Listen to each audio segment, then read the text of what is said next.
सिख ईसाई सभी आपस में भाई भाई।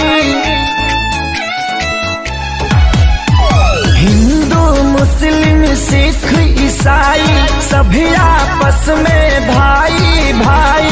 हर जगह तीनों रंग आसमान में, सब मिलकर जन गण मन गाओ,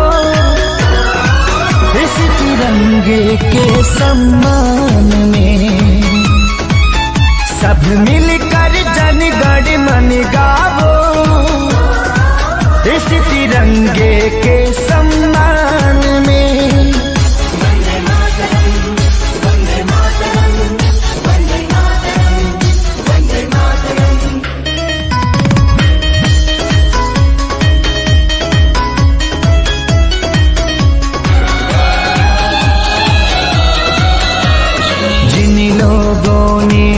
कुर्बानी उनका हम पर कर्ज है, आजादी को कायम रखना हम सभी का फर्ज है।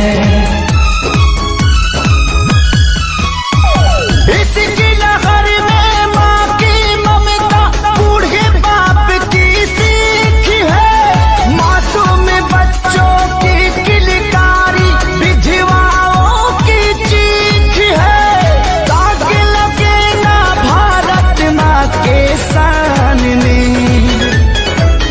सब मिलकर जन गण मन गावो, इस तिरंगे के सम्मान में। सब मिलकर जन गण मन गावो,